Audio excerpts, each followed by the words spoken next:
الحمد لله والصلاة والسلام على سيدنا محمد وعلى آله وأصحابه أجمعين. الحمد لله والصلاة والسلام على سيدنا محمد وعلى آله وأصحابه أجمعين.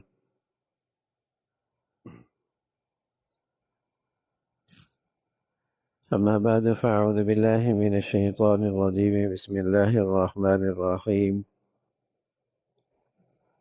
ولا تعد عيناك عنهم تريد زينة الحياة الدنيا ولا تطع من أغفلنا قلبه عن ذكرنا واتبع هواه وكان أمره فرطا. وقل الحق من ربكم فمن شاء فليؤمن ومن شاء فليكفر إنا أعتدنا للظالمين نارا أحاط بهم سرادقها. صدق الله العظيم. اللهم صل على سيدنا محمد وعلى آل سيدنا محمد وبارك وسلم. یہ سورہ کہف اور اس میں مختلف قصص کا تذکرہ،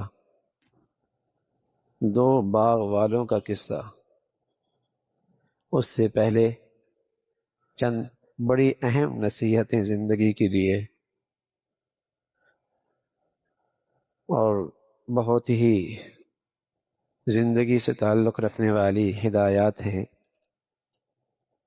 انہی میں ایک نصیحت یہ تھی کہ جب دوستوں کا انتخاب کرو، اپنے ہم نشین، ہم مشورہ، ہم مجلس، زندگی کے قابل اعتماد افراد جن کے سامنے اپنی دل کی بات رکھتے ہو، زندگی کا مشورہ کرتے ہو، ان پر اعتماد کرتے ہو،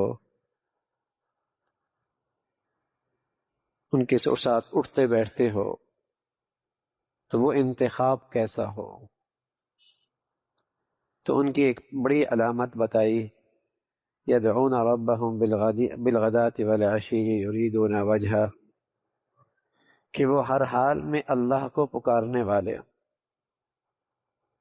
بس اوقات آدمی زبان سے نہیں پکارتا، تب بھی وہ پکارنے والا کہلاتا ہے. جیسے آدمی ہر وقت اللہ کا خیال دل میں رکھتا ہے، دھیان رکھتا ہے، اسے ہر وقت اللہ کا دھیان رہتا ہے. جیسے بتایا کہ رجال اللہ تلہیہم تجارہ ولا بیع عن ذکر اللہ، کچھ ایسے جوان مرد ہیں جو تجارت کرتے اور بازار میں ان کے قدم ہیں، بازار میں کھڑے ہیں، زبان سے کاروباری باتیں بھی کر رہے ہیں، ہاتھوں سے وہ لین دین بھی کر رہے ہیں، لیکن ایسے شیر مرد ہیں کہ ایک لمحے کے لیے بھی اللہ کی یاد سے غافل نہیں ہوتے.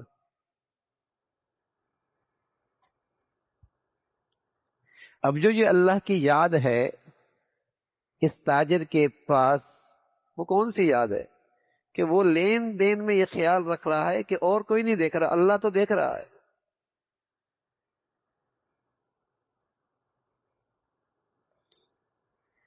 کسی قانون کی رسائی تو یہاں نہیں ہے، کسی انسان کی نظر تو نہیں پہنچ رہی، لیکن اللہ تو دیکھ رہا ہے. یہی اللہ کی یاد ہے، یہی اللہ کی یاد ہے. فرمایا دوستوں کے انتخاب میں، اپنی ہم مجلس میں، ہم نشست میں، جن پر تمہیں اعتماد، تعلق، تو ایسے لوگوں کے ساتھ اٹھا بیٹھا کرو کہ جنہیں ہر وقت اللہ کا خیال رہے. اصلاح اور سلوک تربیت میں ایک اصطلاح کہی جاتی ہے، یہ صاحب نسبت ہے. تو صاحب نسبت کا مطلب یہی ہے کہ اسے ہر وقت اللہ کا دھیان رہنے لگ جائے. اپنوں بچوں کے ساتھ معاملہ کر رہا، اپنی بیوی کے ساتھ معاملہ کر رہا، اپنوں کے ساتھ معاملہ کر رہا، غیروں کے ساتھ معاملہ کر رہا، گھر میں ہے، بازار میں ہے، دفتر میں ہے، اس وقت اسے ہر وقت اللہ کا خیال رہنے لگا. کہ میں یہ جو کچھ کر رہا ہوں ایک اللہ کی ذات دیکھ رہی ہے اور میں نے اسے راضی رکھنا ہے، میں نے اسے راضی رکھنا ہے. ایسے لوگ ہیں یہ تمہارے لیے، اگرچہ وہ مادی نقطۂ نظر سے ان کا کوئی بڑا اسٹیٹس نہیں ہے،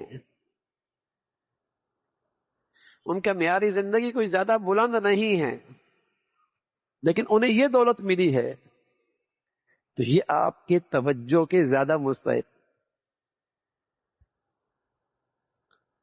یہ آپ کے توجہ کے زیادہ مستحق.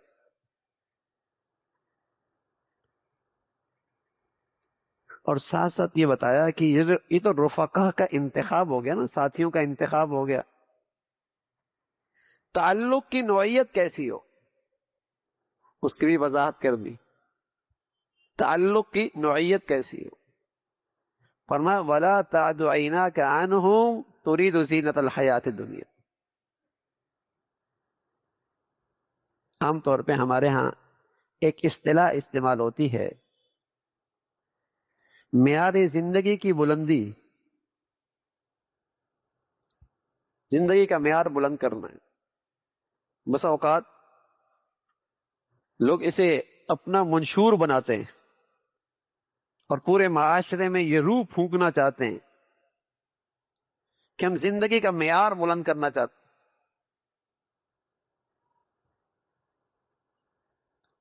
تو اللہ تعالیٰ نے فرمایا کہ تم معیار زندگی کو بلند کرنے کے لیے اس کو اپنا مقصود بنانا، یہ تمہاری زندگی کا مقصد بن جائے، اس کی خاطر اچھی صحبت کو، اچھے لوگوں کو اور اچھے لوگوں سے نظریں وہ نہ ہٹانا.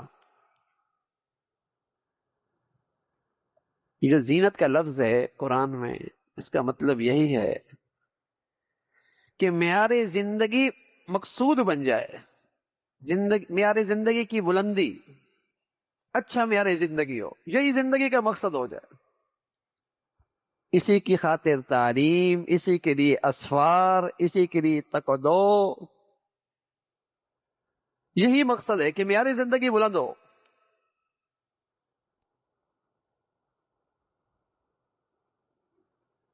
فرمایا ایسے لوگوں سے نہیں جن کا مقصد زندگی یہی ہے. مقصد زندگی تو اللہ کی بندگی ہے، اس کے ساتھ اللہ رب العزت نعمتیں دے دے، شکر کے ساتھ استعمال کیجیے، کوئی بری بات نہیں.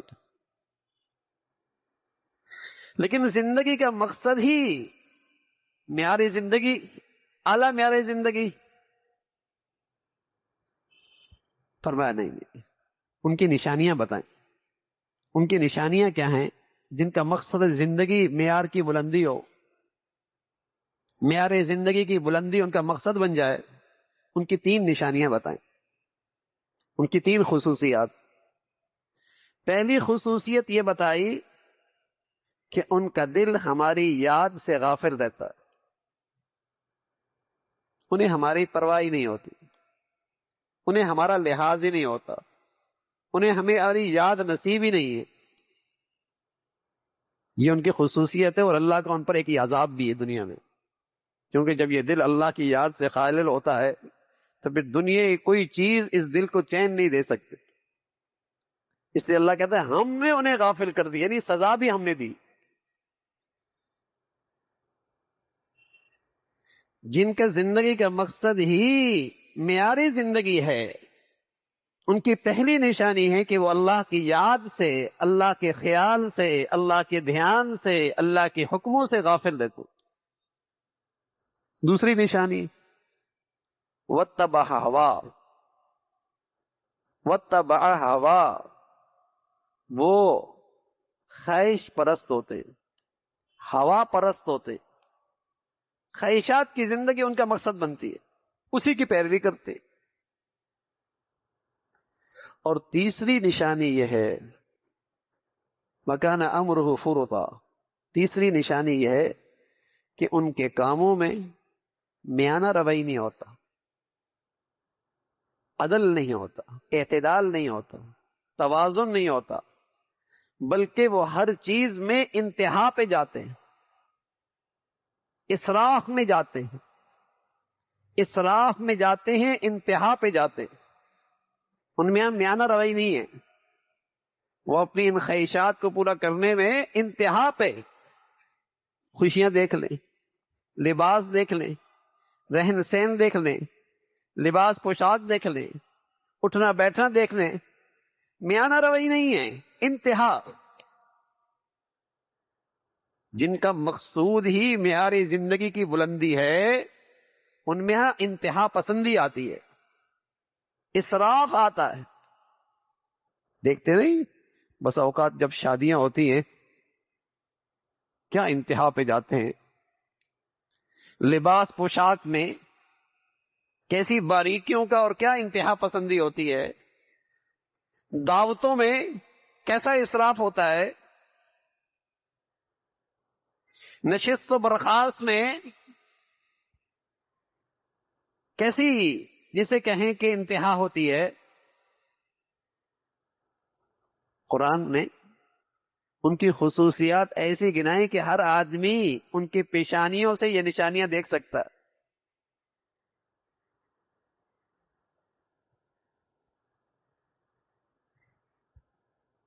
کہ ان کی جو 3 نشانیاں بتائی ہیں کہ وہ خواہش پرست ہوتے ہیں، اللہ کی یاد سے غافل ہوتے ہیں، اور ان کے کاموں میں میانہ روی نہیں ہے، کھیلنے پہ آئے تو کھیلتی رہ گئے، یہی مقصود بن گیا، لہو لعب ہی مقصد۔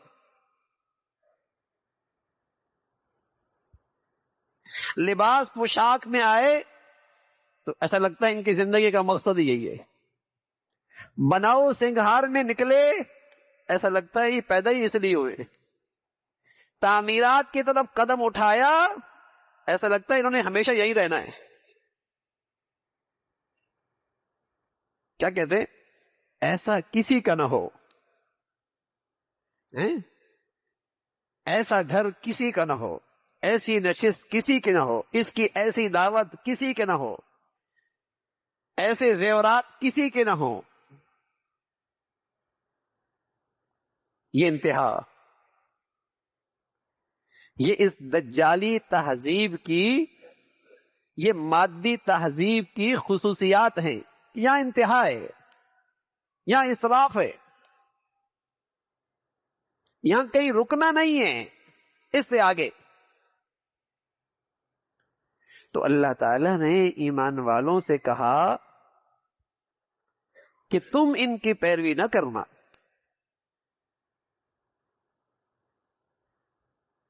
تم ان کی پیروی نہ کرنا۔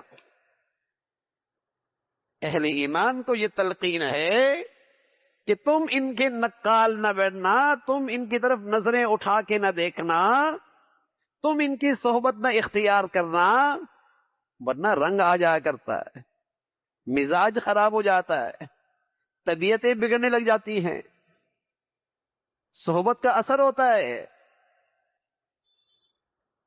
آج کے بچوں کو اگر یہ چیزیں نہیں ملی تو وہ ڈپریشن میں چلے جائیں گے، وہ ڈپریس ہو جائیں گی، آپ کی بچیاں وہ مایوس ہو جائیں گی، وہ ہر وقت ماں باپ سے شکوے کریں گی، آپ نے تو ہمارے لیے کچھ کیا ہی نہیں۔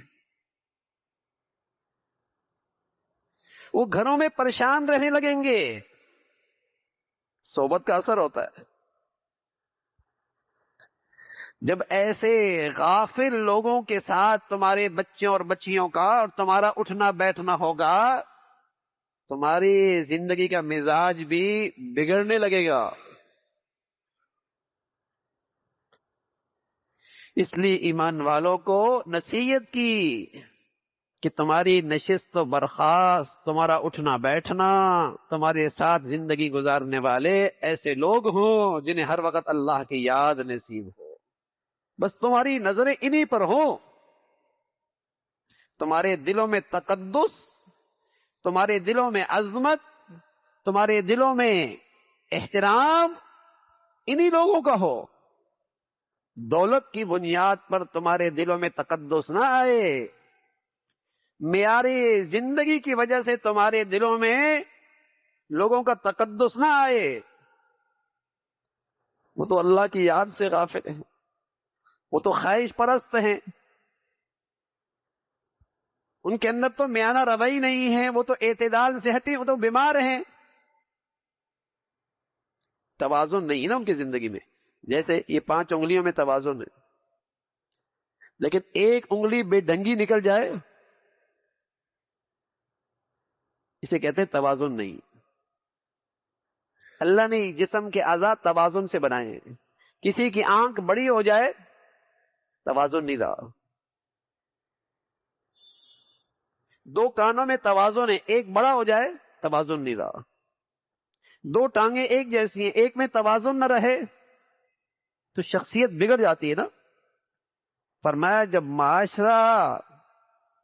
معاشرہ ایسے لوگوں کے ہاتھوں میں آ جائے جو نفس پرست ہیں تو معاشرے میں پھر یہ توازن نہیں رہتا، بگاڑ، ایک انتہائی بلندی پر اور ایک بھیک مانگ رہا، اور یہ نقشہ آپ کو پوری دنیا میں ملے گا۔